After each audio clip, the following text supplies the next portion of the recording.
Plusieurs d'entre vous nous posent la question « Combien ça coûtait pour vivre en VR pendant les 10 mois que vous êtes sortis hors du Québec? » Je vous ai fait un budget vraiment pour mon 1 an et non le 10 mois parce que c'est très difficile à tout séparer.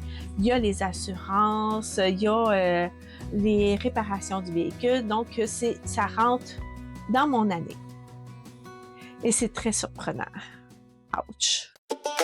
On a tout vendu pour suivre nos rêves. Chaque lever de soleil nous fait tourner la tête. Normand, Nathalie, Nokimoka aussi. Chaque kilomètre nous rapproche de la vie. Vivre, rêver, ensemble sur la route. Du Canada jusqu'au Mexique, plus rien ne nous arrête. Monte avec nous, l'aventure commence ici. Bienvenue dans notre vie en VR. Combien? Je vous ai dit ça. 102 000 $. Quoi? J'avais budgété un budget de 86 000. On a eu des réparations, on a eu des voyages, on a acheté des choses. Ce budget-là, c'est vraiment relatif en fonction de chacun d'entre vous. OK? C'est pas exactement ce montant-là, mais nous, cette année, c'est ça. Oui, on a acheté un panneau solaire, on a fait un voyage avec Caravana de Mexico.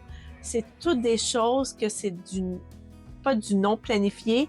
Ah oui, on a eu une réparation du pick-up qui a coûté très cher. Donc, tout ça, ça est rentré à l'intérieur de ce budget-là.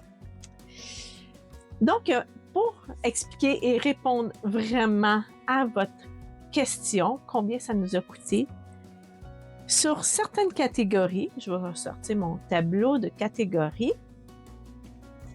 juste pour le camping, l'épicerie, l'essence, loisirs, les payages et le resto, 61 264 $. Oh my God! Oui, ça coûte cher. On a vécu, on est allé à Banff, Lac-Louise, on a resté à Canyonland, qui est Peachland. On a visité, c'était de toute beauté. On s'est promené à faire du vélo dans une ancienne piste de train et qui ont mis ça en piste cyclable. C'était de toute beauté. Après ça, on est allé à Yellowstone, Teton, Arch, Canyonland. Après ça, on a fait 11 parcs nationaux. On n'a pas arrêté. On a roulé juste avec la fifth wheel, 18 000 km cette année seulement. Et on est allé au Mexique, n'oubliez pas.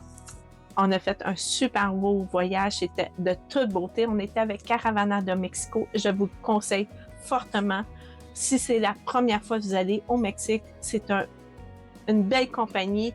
On s'est senti très en sécurité. Donc, après ça, on a resté 107 jours au Mexique, à l'eau de Marcos, et on a tellement adoré qu'on a acheté. Donc, si vous voulez voir mon terrain, je vous invite vraiment à y aller voir ma vidéo sur ce terrain-là. Bon, pour revenir à notre budget, OK, je vous ai classé ça en catégories. Pour Canada, US et Mexique. Pour le camping, pour les 135 jours, ça nous a coûté 7 378 $. Donc, ce montant-là, en moyenne, ça revient à 54 $ la nuit. Pour le US, on a passé 101 jours, qui nous a coûté 5 140 $, qui devient en moyenne 70 $ la nuit. Au Mexique, j'ai inclus les forfaits des voyages qu'on a faits, qui étaient déjà inclus dans notre voyage. Je les ai soustraits et je les ai mis en moyenne combien ça coûtait pour le camping au Mexique. Et le total au Mexique, ça nous a coûté 7 617 $ pour 128 jours, qui nous revient à 59 $ la nuit. C'est sûr qu'il est un petit peu plus cher, l'eau de Marcos, mais le camping est de toute beauté.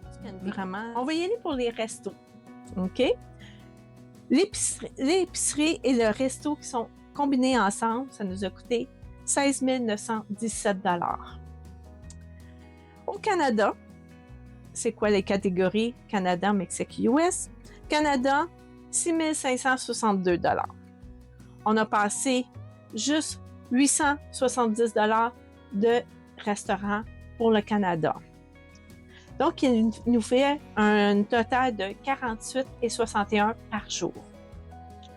Au US, on a dépensé 5 255 $ canadiens, toujours. Et on a dépensé dans les restos 603 $ incluant dans ça. Donc, en moyenne, 52 $ par jour pour l'épicerie et les restos. Au Mexique, on a passé la majorité du temps au restaurant. C'était tellement un vrai délice. Les restos sont délicieux. La cuisine est vraiment bonne et c'est pas dispendieux. Donc, dans notre épicerie, on a dépensé 2 824. En resto, 2 200 comparativement à toutes les autres. Et on a dépensé pour 5 100 $ qui nous revient par jour 39,84 $ canadiens. Ça coûtait moins cher manger au resto que faire l'épicerie au Mexique. Donc, pour l'essence, combien ça nous a coûté? L'essence, ça nous a coûté 10 514 $ pour tout le voyage au complet pour 1 an. Le Canada, 2 910 $. Le Mexique, 2 811 $ et le US, 4 792 $. Oui, on a roulé beaucoup. On a passé quand même 101 jours. Une chance que l'essence n'était pas élevée comme on a vécu récemment, mais on a voyagé à plusieurs endroits, plusieurs parcs. Comme je vous ai dit, c'était de toute beauté. Il fallait en profiter. C'est pas à tous les années qu'on peut faire ça. Et c'était notre but de partir pour découvrir les magnifiques endroits du US. On va pour les loisirs. Les loisirs, on a dépensé, puis on fait très attention dans nos loisirs. On sélectionne qu'est-ce qu'on veut. On ne peut pas dépenser dans n'importe quelle activité, mais tout ce qui est gratuit, on le faisait, ou qui ne coûtait pas cher, ou qui coûtait un montant un peu élevé, mais qui valait la peine de le faire.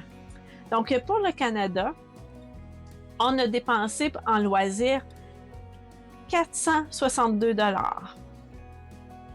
Pour le US, 717 $. Mais là, au US, on s'est fait un méchant trip du 4x4. C'était de toute beauté au Utah et il fallait absolument vivre ça. Et je vous invite si vous ne l'avez pas vu ma vidéo, allez-y voir ma vidéo du Utah. On a trippé comme des malades. C'était capotant. Ça coûtait 500 $ faire ça, mais ça valait vraiment le coup. Et pour le Mexique, je l'ai inclus, notre voyage avec Caravana de Mexico, je l'ai inclus dedans en enlevant les campings. Donc, ça nous a coûté 8 400 $. C'est comprenable parce que là, toutes nos activités du Mexique étaient incluses. On est allé à Villa Corona, on a fait El Fuerte, on a fait Copper Canyon, on a fait plusieurs endroits inclus dans ce forfait-là et ça allait dans mon loisir. Donc, c'est très important de l'inclure.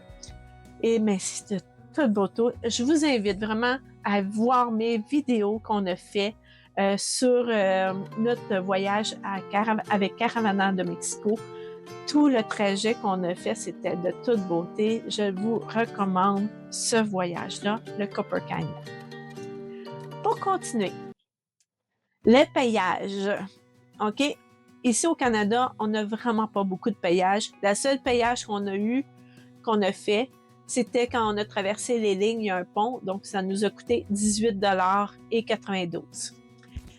Pour le US, on a pogné quelques-uns payages, pas beaucoup parce qu'on essaie d'éviter. et ça nous a coûté 156 $. Mais au Mexique, des casetas, il y en a à tous les coins presque. C'était malade. Donc, ça nous a coûté 1060 $ de payage. Aller-retour. C'est un petit peu dispendieux. La vie est moins chère, mais le payage avec une fifth wheel et un gros pick-up double à roue double, c'est plus dispendieux. Cette année, on le fait avec seulement la voiture. On va découvrir combien ça va coûter. Bien, beaucoup moins cher que ce qu'on a vécu. Du Canada, avec toutes ces catégories-là, on a dépensé par jour 126 $. Au Mexique, 204 $. Et aux US, 179 $. Donc, qui nous fait un total de 61 264 $ dans notre année de la vie en VR à temps plein. Comme je disais au début, pour les assurances, ça coûte cher. C'est ça. Quand tu vis à temps plein, c'est ça qui est le plus dispendieux. 11 000 $ qu'on dépense juste en assurance. C'est épouvantable. Il y a aussi les autres choses, les à côté qu'on a, les réseaux. Tu sais, là, on a nos cellulaires. Nous, on est abonnés à Netflix, YouTube, Starlink. Starlink, là, on dit, on peut l'arrêter en tout temps. Mais il y a des régions, quand on se promène, on a besoin tout le temps du Starlink parce qu'il y a des variations. Des fois, on n'a plus de réseau. Donc, pour avoir une stabilité, on a le Starlink en tout temps et ça, c'est 215 $ par mois. Facile. Donc, juste pour les réseaux. Cellulaire, moi puis mon conjoint, Netflix, YouTube et Starlink, ça nous coûte 5 500 $. Ouais. YouTube, là, Starlink, là, juste le Starlink par année, ça nous coûte 2 600 $. Ouais. J'ai rien qui a battu. Il y en a qui disent coupe ton Starlink, utilise ton cellulaire. Mais les réseaux ne rentrent pas. À des endroits, ça ne rentre pas du tout. Ou, comme je fais des vidéos, le réseau, c'est trop long à rentrer. Donc, c'est un non négociable. On a 2 chiens. Donc, il y a aussi les vétérinaires et leur nourriture. Donc, pour chacun d'entre vous, va être différent. Donc, nous, on a utilisé pour les chiens 1700 $. Et on a acheté pour des équipements durables pour 1200 $. Qu'est-ce que je veux dire? C'est les panneaux solaires, des accessoires. Donc, il y a tout le temps des à côté. Tout le temps dans la vie du VR, là, on achète tout le temps des petites choses pour combler un manque. Et là, on n'a pas des grosses quantités de panneaux solaires, on a juste 2. Donc, c'est un budget qu'on va falloir rentrer. Donc, ça complète pas mal tout dans notre vie en VR. Je vais juste vérifier les frais bancaires. Dans les frais bancaires, il ne faut pas oublier que les transactions d'échange d'argent, c'est calculé aussi. Donc, surtout aux US, on perd beaucoup d'argent, donc on est à 1,40 $. Donc, on perd beaucoup. Et au Mexique, on récupère. Donc, ça a un impact plus ou moins. Donc, c'est ça notre dépense pour le 2025 et 2026. Mais on n'est pas découragé. On aime notre vie en VR. C'est la passion. On ne regrette pas nos choix d'avoir tout vendu.